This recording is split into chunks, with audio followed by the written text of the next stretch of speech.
ini juga ada fenomena menarik juga, Kiai ya. Iya, iya. Karena sebentar lagi ini bangsa Indonesia memasuki masa-masa politik. Iya. 2024 dan sekarang ini pemanasan menuju arah sana kan sudah mulai. Iya, iya. Nah, ada sebagian saudara-saudara kita yang sangat menolak keras politik identitas. Oh, iya. Sebenarnya politik identitas itu bagaimana maksud mereka? Dan bagaimana Kiai menyikapi hal itu? Baik, kalau saya sebagai Muslim, ya, itu saya berpegang teguh dengan ayat Al-Quran. Faqulu syahadu bi anna muslimun. Itu kan perintah. Faqulu syahadu, hei saksikanlah masyarakat bi anna muslimun. Wah, kami ini ada orang-orang Muslim kan gitu ya. Ya. Nah, berarti tidak ada masalah gitu. Asalkan yang benar gitu. Dan kalau nanti misalnya ada calon, satunya non-muslim, satunya muslim. Ya wajib yang Islam. Sebagai muslim kan, Faqulu syahadu bi anna muslimun. ini kan namanya politik identitas kan. Betul, betul. Nah, menyikapi ini, sebagian kelompok ya, saudara-saudara kita juga yang menolak politik identitas itu bagaimana sebenarnya?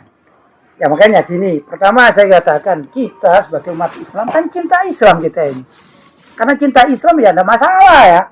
Yang nggak boleh itu kalau ada, mohon maaf, tipu-tipu ya. Ya. Nah, kalau tipu-tipu jelas ini wajib ditentang. Misalnya ada orang non-muslim untuk meraih suara umat Islam, maka dia datang ke pondok-pondok pesantren dengan pakaian ala kiai padahal dia non-muslim. Nah, ini namanya tipu-tipu ini. Ya, nggak boleh itu. Harus kita tolak. Karena akan merusak juga. Nah, yang kedua, ada orang nggak pernah datang ke masjid. Tiba-tiba di musim kampanye, biar aktif, bahkan minta jadi imam misalnya. Biar apa? Kepilih. Ini namanya tipu-tipu. Minta jadi khotib minta misalnya. jadi khotib misalnya, sambutan apa. Ini namanya tipu-tipu ya. Tidak dibenarkan di dalam Islam. Tapi kalau misalnya ini ya, seorang imam masjid. Memang asli dia imam masjid. Kemudian karena suatu sebab diminta oleh masyarakat untuk menjadi calon lah. Apa itu di gubernuran misalnya, wali kota dan segala macam. Bahkan presiden barangkali gitu ya. Kalau memang dia membawa misi Islam, kenapa tidak? Karena kita kan perlu.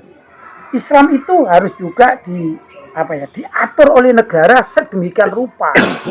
Jadi kalau menurut saya nggak apa-apa ya. Boleh-boleh saja. Asalkan dengan benar gitu. Kita persilakan juga misalnya non-muslim kalau punya jago dari agama mereka, dia tidak masalah gitu. Artinya di satu sisi Kiai, karena negara kita ini kan negara Pancasila. Ya, dan memang banyak. Beberapa agama diakui oleh negara. Betul. Artinya siapapun warga negara kita, apapun agamanya kan boleh mencalonkan diri. Boleh dan berhak. Berhak artinya punya hak yang sama. Betul. Cuma kita sebagai muslim tentunya kalau ada 5 calon, satunya muslim, yang 4 non muslim dan Konghucu misalnya. Ya wajib. Tentunya Islam, kan artinya gitu. Identitas Islam kan tetap harus dibawa itu. Iya. Makanya, apa begitu Kiai? Betul. Makanya saya katakan andai kata ini ya warga Hindu mempunyai calon dari kalangan orang Hindu, tidak masalah. Nah, kita kan bertarung dengan fair kalau di dalam dunia politik. Umat Islam punya calon satu misalnya, tidak apa-apa. Kita nanti bertarung kan gitu kan, bertarung dalam dunia politik. Ya itu umum lah. Bahkan di luar negeri pun begitu, di Amerika juga begitu, di mana-mana begitu. Ada identitas. Tidak masalah. Dan ini tidak menyalahi dari demokrasi yang sudah dibangun oleh komunitas atau masyarakat Indonesia, tidak masalah. Yang nggak boleh yang tipu-tipu kan, menipu ini menipu itu nggak boleh. Mestinya begitu. Ya, dan ini di Amerika sendiri dulu Presiden Amerika yang jadi sekarang Joe Biden itu kan kampanyenya juga bawa-bawa Islam kan. Ya. Betul. Apa itu juga identitas sebenarnya? Ya ini identitas dan dipraktekkan oleh. Artinya di negara demokrasi yang dianggap penjaga demokrasi, ternyata ini ya ada politik identitas. Iya, betul. Itu identitas dalam agama, Kiai. Belum identitas dalam yang lain-lain misalnya ini ya. Dalam komunitas di Indonesia ya, persepak bolaan itu. Kalau ada satu tokoh yang betul-betul gemar sepak bola, tentu kan supporter akan membantu atau mendeklarasikan dia agar komunitas bola itu bisa makmur di Indonesia, kan begitu. Identitas juga. Kenapa? Ada masalah. Asalkan enggak bukan begini. Ada, mohon maaf ini, ada pedagang gitu ya, pedagang di pasar enggak ngerti bola. Tiba-tiba dia main karena sudah masanya kampanye, dia menggunakan poster bola dan segala macam agar komunitas supporter bola itu memilih dirinya pada dia ini adalah pedagang. Akhirnya komunitas bola dijual sama dia. Ini yang jelas penipuan yang nggak boleh. Begitu menurut saya. Jadi memang politik identitas ini berarti ada ini ya, apa namanya, tidak sesuai ya dengan prinsip setiap agama. Benar ya. Karena kalau politik identitas ini dilarang, orang Kristen nanti dilarang menjagokan Wakil dari mereka. Dan nggak boleh bawa-bawa Kristen, pilih ini sama-sama Kristen, seakan-akan kan nggak boleh. Ya betul. Padahal menurut Kiai kan wajar-wajar saja begitu. Wajar. Iya. Dan yang saya lihat ya di beberapa tempat gitu ya, sebenarnya komunitas-komunitas non-muslim dengan berbagai macam agama, mereka kalau pilih anggota DPR pasti pilih dari kalangan mereka. Itulah identitas, dan tidak masalah itu.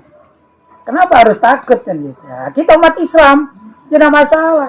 Itu kadang-kadang Kiai begini ya, kenapa sih kok orang dilarang untuk berbicara politik dalam masjid atau di suatu tempat atau identitas? Ya karena kita kan umat Islam mayoritas, sehingga non muslim takut kalah kan gitu ya, atau orang-orang yang tidak suka Islamfobia, atau bisa jadi kalah, kan bukan gitu. non muslim itu yang takut kalah, mungkin orang Islam juga ya Islamnya tapi fobia dia ya. Dia tidak mau ya, kan aneh di Indonesia jadi ya. Dia gak suka identitas Islam gitu ya. Betul ya. Sama agamanya sendiri dia ini kurang pede Betul. Atau kurang yakin atau bagaimana ini. Karena ini yang menolak politik identitas justru Muslim. Kenapa penganut agama lain nggak ada yang menolak politik identitas? Ini kan aneh kan? Ya itu. Dia agamanya apa sebenarnya, kan begitu? Betul. Padahal dalam ayat Al-Quran seperti yang Kiai sampaikan tadi kan, faqulu syhadu bi anna muslimun. Artinya memang identitas Muslim itu kan harus dibawa perintah Al-Quran. Betul. Dan ini namanya identitas dalam segala apapun kan dibawa kan. Di masjid kita mengaku Islam, dimanapun kan tetap mengaku Islam itu. Iya. Apa di masjid aja kita mengaku Islam, lalu kalau politik Islamnya ditanggalkan, apa begitu Kiai? Ya ini kan bahaya berarti. Nah, jadi itu kan bahaya kan separuh-separuh ya. Kadang beriman, kadang tidak. Nah ini kan menakutkan. Kalau kita sedang di masjid beriman meninggal dunia, berarti kita dalam keadaan beriman meninggal dunia. Kalau misalnya dalam dunia politik kita tanggalkan Islam, kemudian mati di saat dalam dunia politik, rusak Islam kita. Naudzubillah min dzalik. Ini yang bahaya.